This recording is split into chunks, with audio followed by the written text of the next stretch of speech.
बिना लाइन लपट की पढ़ाई में आप सबों का फिर से स्वागत है। चलिए हम लोग आ चुके हैं मिश्रा इंस्टीट्यूट के थ्रू जो है सो यह यूट्यूब चैनल पर, हमारे मिश्रा इंस्टीट्यूट के यूट्यूब चैनल पर जो क्लास 12th वाले का एक रेगुलर पैटर्न में सीक्वेंस में क्लासेस चल रहे हैं, जिसमें हमने सेट थ्योरी कवर किया, मैट्रिक्स रिलेशन एंड फंक्शंस को कवर किया, 11th की सेट थ्योरी का कॉन्सेप्ट भी क्लियर किया और फिर रिलेशन और फंक्शंस को कवर किया। मैट्रिक्स के भी 2 सेशंस हो चुके हैं। आज हम लोग तीसरे सेशंस में हैं कि डिफरेंट टाइप्स ऑफ मैट्रिक्स क्या क्या होते हैं। मैट्रिक्स में हम लोगों ने देखा कि मैट्रिक्स में जो एलिमेंट का अरेंजमेंट रेक्टेंगुलर शेप में होता है, वो रेक्टेंगुलर अरेंजमेंट ऑफ मैट्रिक्स हम लोग किस तरह से करते हैं, ये बात हम लोग समझ चुके हैं। आज के सेशन में हम लोग देखेंगे, जानेंगे कि डिफरेंट टाइप्स ऑफ मैट्रिक्स कौन कौन से होते हैं, मैट्रिक्स के पैटर्न के अकॉर्डिंग, उसका रेक्टेंगुलर अरेंजमेंट के अकॉर्डिंग उसको अलग अलग टाइप में हम लोग क्लासिफाइड किए हैं। साथ ही हम लोग समझेंगे कि मैट्रिक्स में इक्वालिटी ऑफ मैट्रिक्स क्या होते हैं और इक्वालिटी ऑफ मैट्रिक्स पर क्वेश्चंस कैसे आते हैं, कैसे उसको सॉल्व करना होता है, नहीं एक्स वाई का वैल्यू वगैरह फाइंड आउट करने के लिए। तो चलिए टाइप्स ऑफ मैट्रिक्स की बात करें तो सबसे पहला मैट्रिक्स हमारा क्या दे रखा हुआ है, row matrix. Row matrix are those matrix in which the elements are written in single form, मतलब जिसमें क्या हो कि एक ही रो के अंदर में लिखा हुआ हो, हैविंग ओनली वन रो, जिसमें रो की संख्या क्या हो, सिंगल हो। रो मैट्रिक्स की बात यदि हम करें तो इसमें सिंगल रो होते हैं, क्या होते हैं, सिंगल रो, रो की संख्या 1 दिया हुआ है। और नंबर ऑफ कॉलम की बात करें तो कुछ भी हो सकते हैं। सो इसका स्टैंडर्ड फॉर्म की बात हम करें तो हम लोग जनरली जो कोई मैट्रिक्स लिखते हैं इक्वल टू ए आई जे करके रिप्रेजेंट करते हैं और फिर row into column N into N cross M, तो एन के जगह 1 और एम का वैल्यू का मतलब हमारा कॉलम की संख्या कुछ भी हो सकता है बट रो सिंगल होंगे। कॉलम मैट्रिक्स की बात करें तो इसमें सिंगल कॉलम होते हैं, क्या होते हैं, सिंगल कॉलम। यहां पर कॉलम फिक्स्ड हो जाएंगे, सो एम के जगह पर 1 और ये एन, इस तरह से। यदि कोई मैट्रिक्स है और उस मैट्रिक्स का ऑर्डर लिखा हो p क्रॉस 1, ऑर्डर क्या हो, ऑर्डर p क्रॉस 1 हो, तो हम लोग क्या समझ सकते हैं, इसमें कॉलम की संख्या कितनी है, सिंगल है, तो सिंगल कॉलम। दूसरा वाला क्या होता है, पहला होता है रो और दूसरा होता है कॉलम। कॉलम जिसमें सिंगल है वो कॉलम मैट्रिक्स। यदि किसी मैट्रिक्स का ऑर्डर लिखा हो 1 क्रॉस मान लो ए या कुछ भी, तो यहाँ रो की संख्या सिंगल है, सो इसको हम क्या बोलेंगे, रो मैट्रिक्स बोलेंगे। चलिए आइए आगे जानते हैं। नेक्स्ट टाइप ऑफ मैट्रिक्स की बात करें, हॉरिजॉन्टल मैट्रिक्स की बात करें और वर्टिकल मैट्रिक्स की बात करें तो बहुत ही सिंपल है बाबू, आसानी से हम लोग समझ सकते हैं हॉरिजॉन्टल और वर्टिकल मैट्रिक्स को। किस तरह से, तो हॉरिजॉन्टल और वर्टिकल मैट्रिक्स की बात यदि करें तो हॉरिजॉन्टल मैट्रिक्स में क्या कह रहा है कि नंबर ऑफ रो, देखिए यहाँ पर 2 है, ये जो मैट्रिक्स बन रहा है रेक्टेंगुलर शेप में ये हॉरिजॉन्टली दिख रहा है, लेकिन मैथमेटिकली इसको हम क्या कहेंगे हॉरिजॉन्टल मैट्रिक्स में, तो हॉरिजॉन्टल मैट्रिक्स में रो की जो संख्या होती है, रो की संख्या कम होता है और कॉलम की संख्या ज्यादा होता है। क्या होता है, रो की संख्या कम, m cross n order of matrix लिखा हुआ है, m क्रॉस n मैट्रिक्स में जिसमें रो की संख्या क्या हो, कम हो और कॉलम की संख्या ज्यादा हो, उसको हॉरिजॉन्टल मैट्रिक्स बोलेंगे। और वर्टिकल मैट्रिक्स की बात करें तो वर्टिकल मैट्रिक्स में रो की संख्या ज्यादा, कॉलम की संख्या कम हो जाता है। रो की संख्या यहाँ पर कितना है, 4 है और कॉलम की संख्या कितनी है, 2 है। कॉलम की संख्या कितना है, 2 है और रो की संख्या कितना है, 4 है। ये देख रहे हैं वर्टिकली दिख रहा है, वर्टिकली अपने फिगर में अरेंज जब करेंगे तो उसका शेप भी दिखने को पता चल जाता है, लेकिन मैथमेटिकली यदि इसका लॉजिक पूछा जाए तो हॉरिजॉन्टल मैट्रिक्स की यदि हम बात करें, किसकी, हॉरिजॉन्टल मैट्रिक्स की, तो उसमें रो जो होते हैं वो लेस देन द कॉलम होते हैं और जिसमें रो की संख्या ग्रेटर हो कॉलम की संख्या लेस हो उसको हम लोग क्या बोलेंगे, कॉलम मैट्रिक्स। यानी कि जिसकी वैल्यू कम होती है वही हमारा मैट्रिक्स होता है। और यदि रो और कॉलम दोनों यदि इक्वल हो जाए तो उस मैट्रिक्स को हम लोग क्या बोलेंगे बाबू, स्क्वायर मैट्रिक्स। क्या बोला जाता है उस मैट्रिक्स को, स्क्वायर मैट्रिक्स। देखिए देख लेते हैं, स्क्वायर मैट्रिक्स की बात करेंगे और उससे पहले हम लोग जीरो मैट्रिक्स की बात कर लेते हैं। Zero matrix are those matrix in which the each and every element are zero. इसमें ऑर्डर कुछ भी हो सकते हैं। जीरो मैट्रिक्स का ऑर्डर जो भी हो उसके सभी एलिमेंट, सपोज कोई जीरो मैट्रिक्स दिया हुआ हो और जिसका ऑर्डर हमारा क्या हो 2 क्रॉस 3, देखो 2 रो है और 3 कॉलम है, सारे एलिमेंट क्या है हमारा यहाँ पर जीरो दिया हुआ है। स्क्वायर मैट्रिक्स की बात करें, ये सब टर्म बिल्कुल शॉर्ट में हमें ध्यान रखना है, फिर हम लोग क्वेश्चंस पर चलेंगे कि एक्चुअल में क्वेश्चन कैसे आते हैं और कैसे सॉल्व करना होता है। तो स्क्वायर मैट्रिक्स की बात कर लेते हैं हम लोग। नहीं, स्क्वायर मैट्रिक्स में नंबर ऑफ कॉलम और नंबर ऑफ रो दोनों क्या होते हैं, सेम होते हैं। नंबर ऑफ रो और नंबर ऑफ कॉलम दोनों ही क्या होते हैं बाबू, सेम होते हैं। ऑर्डर में जैसे 2 क्रॉस 2 ऑर्डर का ये मैट्रिक्स है। कितने ऑर्डर का मैट्रिक्स है, 2 रो है, R1 है, नहीं, और ये R2 दे रखा हुआ है, ये R1 R2। और कॉलम की यदि हम बात करें तो इसमें कॉलम की संख्या कॉलम 1 और कॉलम 2, तो इसमें रो और कॉलम दोनों क्या है, इक्वल है। इसमें भी हम लोग देखेंगे 1 2 3 और कॉलम की संख्या 1 2 और 3 है, तो 3 क्रॉस 3 ऑर्डर्स, यानी कोई मैट्रिक्स ए को जिसका ऑर्डर क्या हो, n हो, that means n cross n matrix is a square matrix, a matrix in which the orders have the number of row and number of columns। जब equal हो जाते हैं तो उसको हम लोग क्या कहते हैं, क्या कहते हैं बाबू, स्क्वायर मैट्रिक्स कहते हैं। फिर आगे देखते हैं हम लोग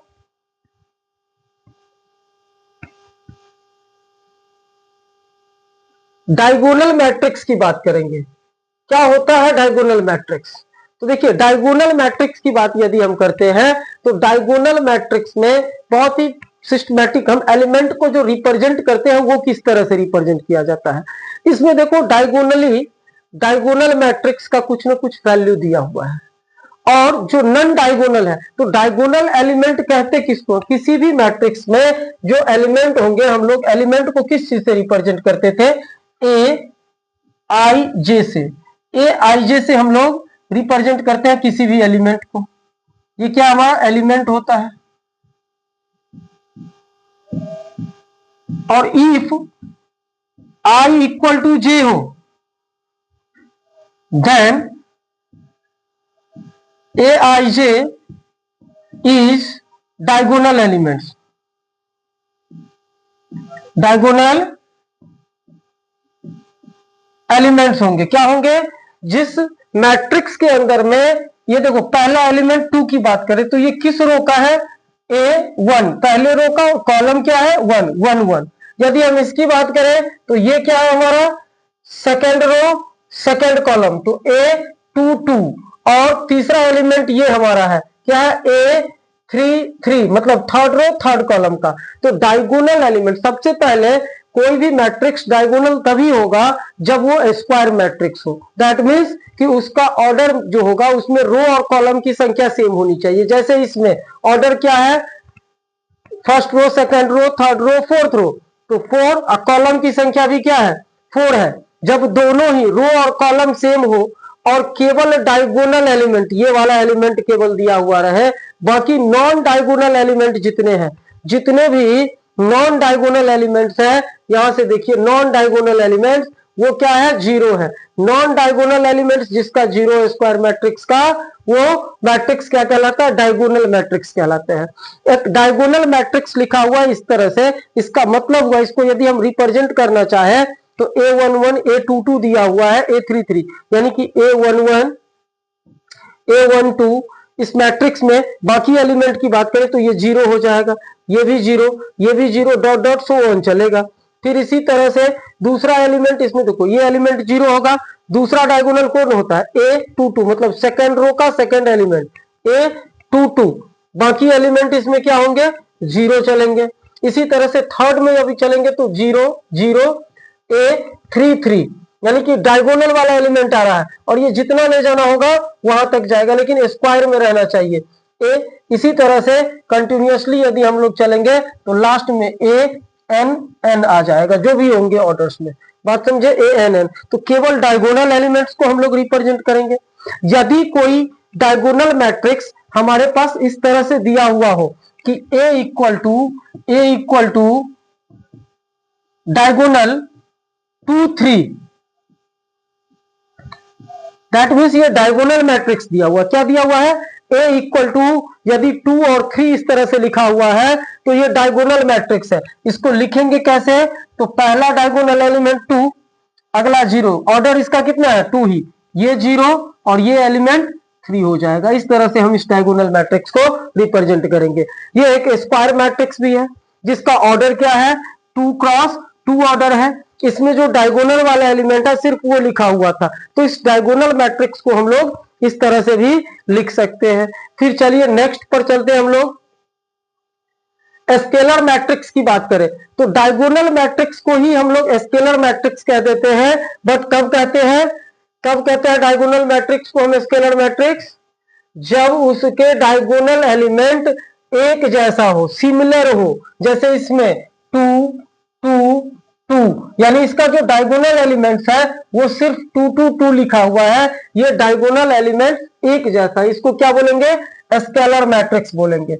और यूनिट मैट्रिक्स या आइडेंटिटी मैट्रिक्स की बात यदि करें तो कोई भी मैट्रिक्स जिसका मतलब वो कोई भी मैट्रिक्स जो डायगोनल मैट्रिक्स है और उसका डायगोनल एलिमेंट केवल 1 हो, नॉन डायगोनल 0 और डायगोनल एलिमेंट 1 हो। जैसे इसमें 1 1 और 1 करके ये यूनिट मैट्रिक्स है। हमें ध्यान रखना है यूनिट मैट्रिक्स को हम लोग आई से रिप्रेजेंट करते हैं, और आई के साथ यदि आपको 2 लिखा हुआ रहे, दैट मीन्स कि ये एक डायगोनल मैट्रिक्स है जिसका ऑर्डर क्या है, 2 है, और डायगोनल के साथ साथ ये आइडेंटिकल है, आइडेंटिटी मैट्रिक्स है, यानी 1 0 0 1, ये हो जाएगा ये मैट्रिक्स। यदि यहां पर लिखा हुआ रहे I3 लिखा रहे तो 1 0 0, मतलब एक रो में 3 एलिमेंट्स, ऑर्डर 3 है, और फिर 0 1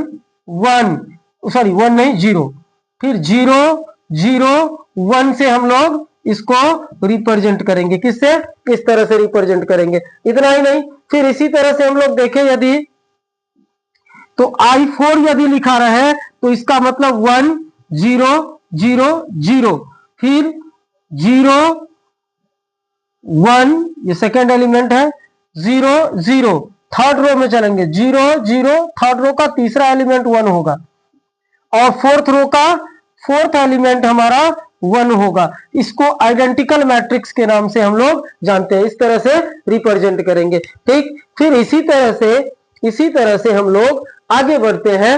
जब तक क्या क्या मैट्रिक्स हम लोगों ने जाना, सबसे पहले row matrix, column matrix, column matrix के बाद हम लोगों ने क्या देखा, रो मैट्रिक्स और कॉलम मैट्रिक्स के अलावा क्या क्या था हमारा बाबू, row matrix, column matrix, square matrix, zero matrix, zero matrix में सारे सेम हो जाते हैं, वर्टिकल मैट्रिक्स और horizontal matrix, vertical horizontal, zero या null matrix, square matrix, diagonal matrix, और डायगोनल में स्केलर मैट्रिक्स। स्केलर का सभी डायगोनल एलिमेंट्स क्या होते हैं, एक जैसे होते हैं। और फिर यूनिट मैट्रिक्स या फिर जिसको हम आइडेंटिटी मैट्रिक्स कहते हैं। इसके बाद दो और मैट्रिक्स हम लोग जानेंगे, बहुत सारे टाइप्स हैं, एक एक करके चलेंगे। पहले यहां तक के टाइप्स को कवर करने के बाद इससे रिलेटेड कुछ इंपॉर्टेंट क्वेश्चंस को हम लोग सॉल्व करके देखेंगे। फिर नेक्स्ट जो पार्ट है multiplication of matrix, addition of matrix, ये सारे सीक्वेंस में हम लोग कवर करने वाले हैं सेशन में 1 बाय 1 करके। तो चलिए बिना समय को स्पेंड करते हुए देखेंगे अपर डायगोनल मैट्रिक्स। अब देखो डायगोनल तो हम समझ ही गए हैं, लेकिन अपर डायगोनल तो ऊपर का जो डायगोनली एलिमेंट्स है, यहाँ पर अपर डायगोनल की बात यदि हम करें तो ऊपर का जो डायगोनल एलिमेंट्स है यहाँ का, ये ट्रायंगुलर शेप में दिस डायगोनल का एलिमेंट कुछ न कुछ दिया हुआ है, और लोअर डायगोनल वाला इस डायगोनल लाइन से, मतलब ये डायगोनल लाइन हुआ, इस लाइन से नीचे जितने भी एलिमेंट्स है वो एलिमेंट हमारा क्या हो जाएगा, वो एलिमेंट जीरो होंगे। इसको हम क्या कहेंगे, अपर डायगोनल मैट्रिक्स। लेकिन लोअर डायगोनल का लोअर हिस्सा, डायगोनल एलिमेंट्स ये है, और डायगोनल के नीचे वाले जो एलिमेंट्स है वो कुछ ना कुछ दिया होगा, बट नॉन अपर डायगोनल का जो वैल्यू है वो क्या हो जाता है, जीरो। यहाँ पर वैल्यू किधर है, नीचे की ओर है, सो लोअर डायगोनल मैट्रिक्स हम लोग कहते हैं, लोअर डायगोनल मैट्रिक्स, ठीक ना। Triangular matrix if a i j equal to 0, जहां पर देखो लोअर डायगोनल में हम आई की बात करें तो आई फर्स्ट रो है, तो फर्स्ट रो और सेकंड रो का एलिमेंट, यानी कि यहां पर ए आई जे की बात करें तो जब आई का वैल्यू लेस हो और जे का वैल्यू ग्रेटर हो और ऐसे एलिमेंट वाले एलिमेंट 0 हो तो उसको लोअर डायगोनल कह देते हैं। यानी कि ये सब मैथमेटिकली एक टेक्निकल बात है जिसे ध्यान में रखना है, ज्यादा कुछ है नहीं, हम लोग क्वेश्चंस लगा करके देखेंगे तो ज्यादा बेहतर क्लियर होगा। और क्वेश्चन लगाने के लिए सबसे पहले हम लोग एक लास्ट बात समझ लेते हैं कि इक्वालिटी ऑफ टू मैट्रिक्स की बात करें, इस पर बहुत सारे क्वेश्चंस आते हैं बाबू, ध्यान देना। इक्वालिटी ऑफ टू मैट्रिक्स की बात करें तो दो मैट्रिक्स इक्वल तभी हो सकते हैं जब कंपेयर करने के लिए इक्वल तभी दिखला सकते हैं जब two matrix are said to be equals if their orders are same. सबसे पहले तो इसका ऑर्डर सेम होना चाहिए, एक का ऑर्डर दूसरे के ऑर्डर से, तो इसका ऑर्डर देखो, यहां पर एक मैट्रिक्स है जिसका ऑर्डर क्या है 2 क्रॉस 2 है, दूसरे का भी 2 क्रॉस 2 है। यहां देखो एक स्क्वायर मैट्रिक्स भी है, ये क्या है, एक स्क्वायर मैट्रिक्स भी है। बट जरूरी नहीं है कि दो मैट्रिक्स को जब हम इक्वल करें तो वो दोनों स्क्वायर ही होना चाहिए, जरूरी क्या है कि उसका ऑर्डर सेम होना चाहिए। क्या होना चाहिए, ऑर्डर यदि सेम है तो हम उसको इक्वेट कर सकते हैं, और उतना ही नहीं, उसके कॉरस्पॉन्डिंग एलिमेंट्स जो होते हैं सेम होना चाहिए, यानी कि ये जो x है वो x का वैल्यू 0। इसी तरह से इसमें y की बात करें तो y का वैल्यू क्या हो जाएगा 4, कॉरस्पॉन्डिंग मतलब a11 a12, ये क्या है a11 है, ये भी हमारा क्या है a11 है, ये a12 है मतलब फर्स्ट रो का सेकंड एलिमेंट, ये भी हमारा फर्स्ट रो का सेकंड एलिमेंट। कॉरस्पॉन्डिंग एलिमेंट्स क्या होते हैं, इक्वल होते हैं। इसी में यदि हम थर्ड एलिमेंट की बात करें ये, तो ये क्या हो जाएगा a, दैट मीन्स यहां पर हम यदि इक्वेट करके देखते हैं तो देखो सब कुछ क्लियर नजर आ रहा है कि क्या सब हो रहा है। चौथा एलिमेंट ये है, इसके कॉरस्पॉन्डेंस b हो जाते हैं, यानी कि b का वैल्यू यदि हम यहां पर देखें तो कितना आ रहा है, b का वैल्यू 2 है, चाहे यहां से b लो यहां से 2 लो। हम a की बात करें, a की बात यदि हम करें इसमें तो a का वैल्यू कितना है 1 है, a के कॉरस्पॉन्डेंस कौन है 1 है, तो a इज इक्वल टू 1 हो जाएगा। इसी तरह से यदि हम लोग x की बात करें तो x के जगह x is equal to, x के जगह क्या हमारा 0 है तो x का वैल्यू 0 हो जाएगा। और यदि हम किसकी बात करें, यदि हम बात करते हैं आपको कि इसका क्या कहते हैं y का, तो y के कॉरस्पॉन्डेंस 4 है, सो y इक्वल टू क्या हो जाएगा हमारा 4 हो जाएगा। इस तरह से हमारा इक्वल मैट्रिक्स पूरा हो पा रहा है, कवर हो रहा है। चलिए नेक्स्ट क्वेश्चंस की और हम लोग इसमें क्वेश्चंस लगा करके देख लेते हैं कि क्या क्या होने वाला है, क्वेश्चंस क्या क्या है उसको कवर करेंगे। फिर हम लोग नेक्स्ट जो है सो एडिशन ऑफ मैट्रिक्स और मल्टीप्लिकेशन ऑफ मैट्रिक्स को 1 बाय 1 करके समझेंगे, क्योंकि दोनों में ही क्वेश्चंस बहुत सारे आते हैं, एडिशन और सब्सट्रैक्शन से रिलेटेड, स्केलर मल्टीप्लिकेशन से रिलेटेड। लेकिन उससे पहले अभी जो हम इक्वालिटी ऑफ मैट्रिक्स को अभी हम समझे हैं, इस इक्वालिटी ऑफ मैट्रिक्स पर रिलेटेड कुछ 2-4 क्वेश्चंस हम लोग बना करके देख लेते हैं। क्या कह रहा है क्वेश्चन कि थोड़ा एक बार रिमाइंड करेंगे, क्वेश्चन क्या कह रहा है हमारा कि for what value of for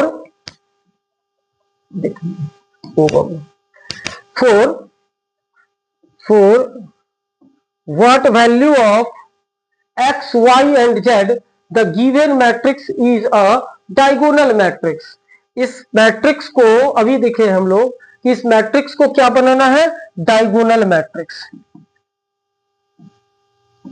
diagonal matrix बनाना है। और डायगोनल मैट्रिक्स बनाने के लिए हमें एक्स वाई जेड का वैल्यू क्या लेना होगा। तो एक बात बतलाओ कि डायगोनल मैट्रिक्स में हम लोग डायगोनल एलिमेंट कुछ ना कुछ होगा, तो डायगोनल एलिमेंट हमारा दिया हुआ है 2 है 4 है और 3 है, क्योंकि 3 क्रॉस 3 ऑर्डर का मैट्रिक्स है। ये कितने ऑर्डर का है, 3 क्रॉस 3 ऑर्डर का मैट्रिक्स है। तो इसमें डायगोनल एलिमेंट हम लोग लिख लेंगे 2, दूसरा डायगोनल है 4 और तीसरा डायगोनल एलिमेंट हमारा क्या है, 3 है। बट इस डायगोनल के अलावा जो नॉन डायगोनल एलिमेंट्स होंगे वो क्या होने चाहिए, 0। क्या होना चाहिए, 0, और ये भी 0, इसका भी ये 0, ये भी 0, ये भी 0 और ये भी 0। यानी ये मैट्रिक्स पूरा इक्वल डायगोनल होने का मतलब लिख दिया था कि फॉर डायगोनल मैट्रिक्स, कि इस मैट्रिक्स को डायगोनल मैट्रिक्स बनाने के लिए नॉन डायगोनल एलिमेंट्स को 0 करना होगा। सो इक्वेटिंग बोथ साइड, क्या चीज, equating both sides we get, हमें क्या मिलता है कि कॉरस्पॉन्डिंग एलिमेंट्स हम लोग यहां पर चेक करेंगे। कौन सा, तो x माइनस 2 का वैल्यू क्या हो जाएगा, x minus 2 is equal to 0। यदि इसको सॉल्व करते हैं तो x इक्वल टू क्या आ जाएगा, 2 हो जाएंगे। इस 2 को उधर ले जाते हैं। फिर हम लोग चलते y पता कर रहे हैं, तो इसमें y माइनस 3, इसका भी वैल्यू क्या हो जाएगा, 0। यहां दिया नहीं था, कह रहा था कि ये जो मैट्रिक्स है ये डायगोनल मैट्रिक्स बनेगा। तो डायगोनल तभी मिलेगा जब यहाँ का एलिमेंट क्या होना चाहिए, y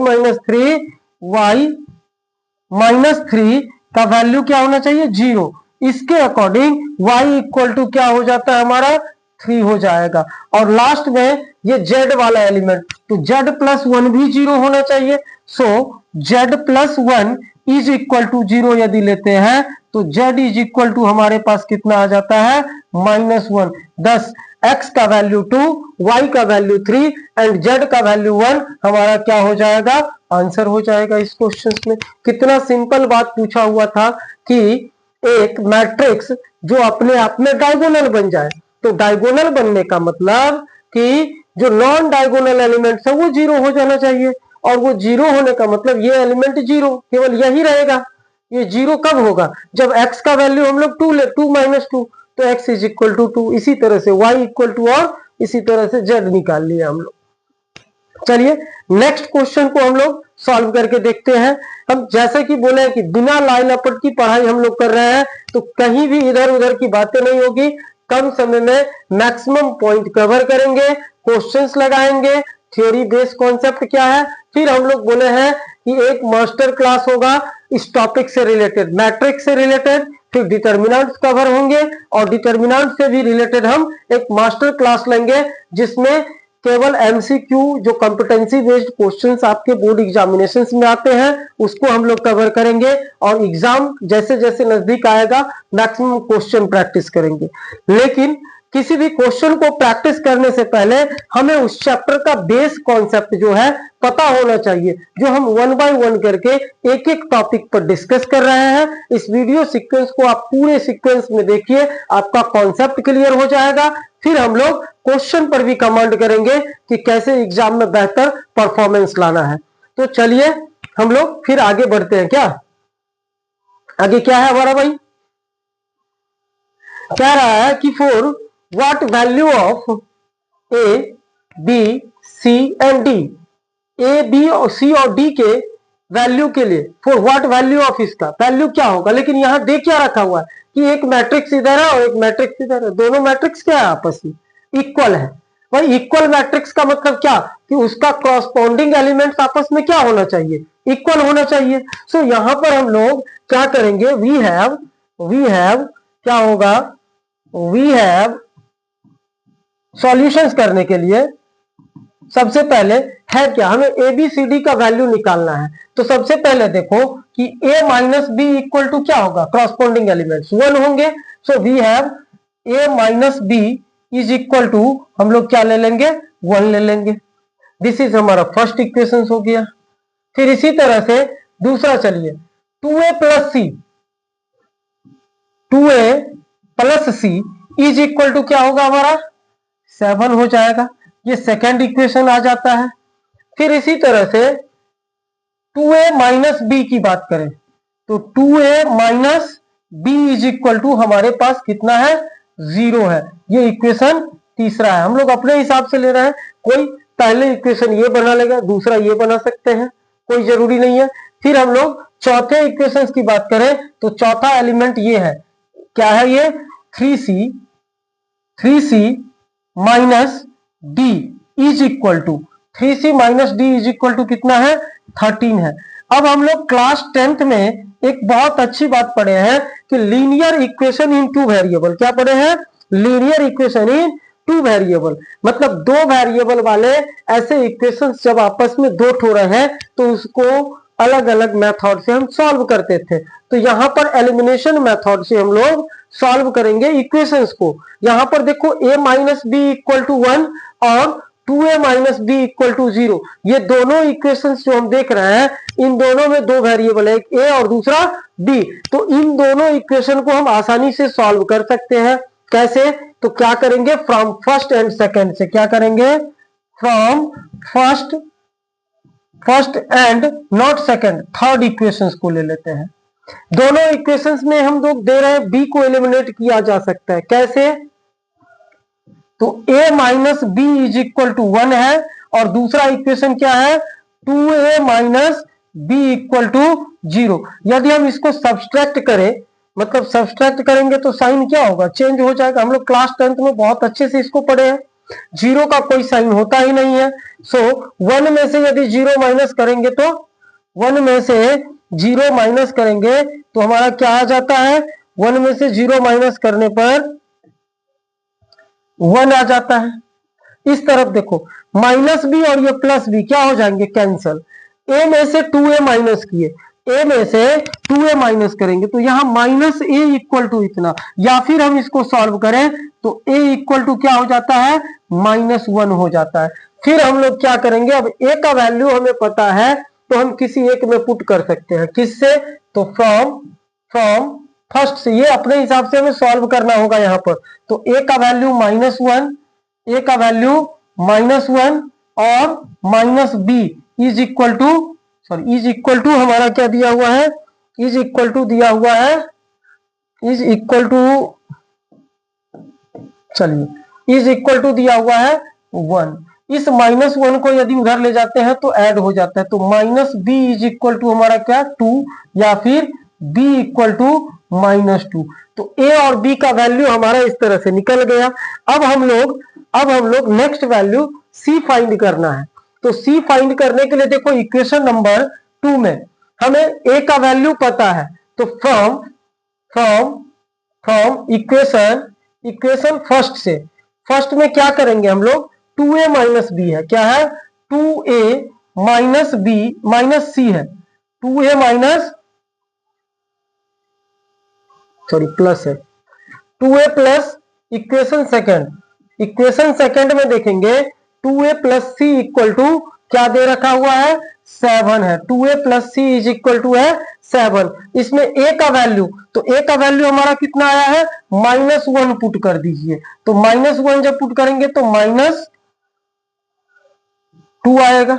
अब प्लस में c इज इक्वल टू 7। इसको जब हम सॉल्व करते हैं तो c इक्वल टू ये 2 उधर ऐड हो जाएगा, 7 + 2 9 हो गए। एंड लास्ट में हमारा एक बाकी रह गया d का वैल्यू। देखो a का वैल्यू फाइंड कर लिए, b का वैल्यू फाइंड कर लिए, c का वैल्यू फाइंड कर लिए, और d को फाइंड करने के लिए इक्वेशन 4 लेना होगा। फ्रॉम इक्वेशन 4, इक्वेशन 4 में क्या है 3c, तो 3c का वैल्यू अभी कितना आया भाई, 9 आया है। तो 3 × 9 करेंगे, माइनस क्या है, minus d is equal to कितना है, 13 है। क्या है, 13 है। अब देखो 9 × 3 कितना हो जाएगा, 27। d फाइंड करना है, ये -d है, उस तरफ ले जाएंगे तो +d, और 13 को इधर ले आइए तो -13 इज इक्वल टू हम लोग d कर देते हैं। सो d इज इक्वल टू हमारे पास 27 में से 13 माइनस करेंगे क्या हो जाएगा, तो दिस इज 4 and 1, 14 हो जाता है, नहीं 4 and 1 14। हेंस क्या लिखेंगे, हेंस हमारे पास जो वैल्यू आया वो a का वैल्यू कितना आया था भाई, a का वैल्यू आया था -1, क्या आया है -1। b का वैल्यू बात करें तो b का वैल्यू कितना आया है -2। c की बात करें तो c का वैल्यू कितना आया है, सॉल्व किया, यहाँ c का वैल्यू आया है 9। एंड डी की बात करें तो डी इज इक्वल टू 4, हमारा क्या हो जाए 14, डी इक्वल टू 14 आंसर हो जाएंगे इस तरह से। तो ये चारों वैल्यू हम लोग ए बी सी और डी को फाइंड किए। कैसे? तो इक्वालिटी ऑफ मैट्रिक्स जो हम पढ़े हैं कि एक जब दो मैट्रिक्स आपस में क्या हो, इक्वल हो, तो उसके कॉरस्पॉन्डिंग एलिमेंट्स का वैल्यू आपस में इक्वल हो जाता है, जिसको हमने पुट किया और इससे हमें अलग अलग इक्वेशंस बने। इस इक्वेशंस को आपस में सॉल्व करने से जो रिजल्ट आया वही हमारा आंसर होता है। चलिए अब आगे की बात करते हैं। नेक्स्ट क्वेश्चन हम लोग एक और करके देख लेते हैं इक्वालिटी ऑफ मैट्रिक्स पर, और फिर इसके बाद इस सेशंस को हम लोग यहीं पर ऑफ करेंगे। इक्वालिटी ऑफ मैट्रिक्स क्लियर हो गया है लगभग, हमें लग रहा है कि आप लोगों को समझ में आ गया होगा। और इसके बाद नेक्स्ट सेशंस में हम लोग मैट्रिक्स में एडिशन, सब्सट्रैक्शन या स्केलर मल्टीप्लिकेशन को एक सेशंस में देखेंगे और एक अलग सेशंस करेंगे जिसमें स्पेशली मल्टीप्लिकेशन ऑफ मैट्रिक्स सीखेंगे। और अक्सर बच्चों को दो मैट्रिक्स को आपस में मल्टीप्लाई करना बहुत कॉम्प्लिकेटेड लगता है, तो मैट्रिक्स का जो मल्टीप्लिकेशन है उसको भी बहुत आसानी से एकदम सरल और सिंपलिस्ट तरीके से कैसे आप मल्टीप्लाई कर सकते हैं, उन चीजों को हम लोग अगले सीक्वेंस के वीडियो में लेकर के आएंगे। उससे पहले हम लोग इस इक्वालिटी ऑफ मैट्रिक्स का जो ये लास्ट एक एग्जांपल देख लेते हैं, क्वेश्चन सॉल्व कर लेते हैं, फिर मैटर हम क्लोज करेंगे यहां पर आज के सेशंस को। ठीक, तो चलिए क्या कह रहा है इस मैट्रिक्स में बाबू कि for what value of lambda, lambda के किस वैल्यू के लिए ये दोनों मैट्रिक्स आपस में इक्वल होंगे। यहां गौर से देखो तो ये एक कॉलम मैट्रिक्स है जिसमें क्या है, सिंगल कॉलम में सारे एलिमेंट्स है। यहां कितनों को लग रहा होगा कि ये कॉलम मैट्रिक्स है या नहीं है। अच्छा, कॉलम के साथ साथ इसको हम लोग क्या कह सकते हैं, हॉरिजॉन्टल मैट्रिक्स बोलेंगे या वर्टिकल मैट्रिक्स बोलेंगे, कमेंट में बताइए भाई।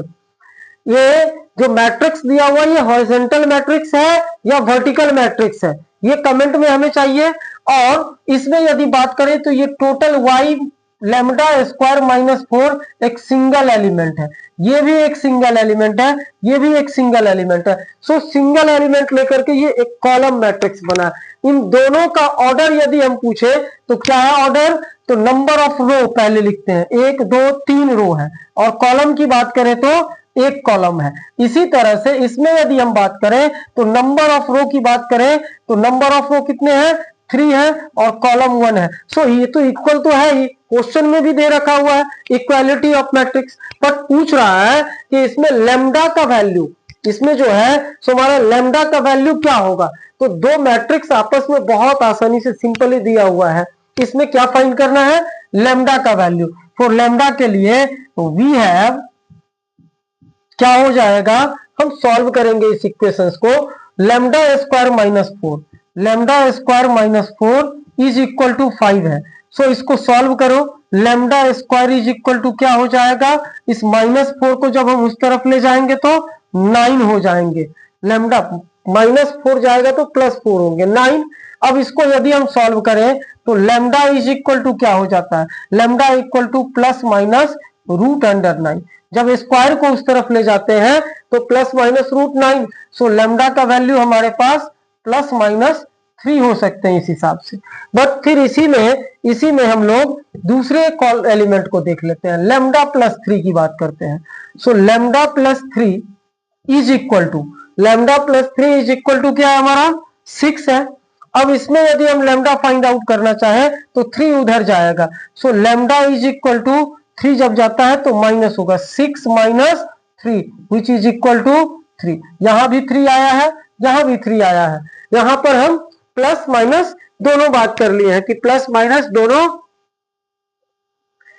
Lambda square is equal to 9 था नहीं, तो माइनस 3 हो या प्लस 3 हो। फिर थर्ड में हम चलते हैं, थर्ड क्या है हमारा, थर्ड कह रहा है इसमें, थर्ड की बात यदि हम कर ले तो lambda plus 1 is equal to क्या दे रखा हुआ है, लैम्डा प्लस 1 की बात करें तो इज इक्वल टू दिया हुआ है 2।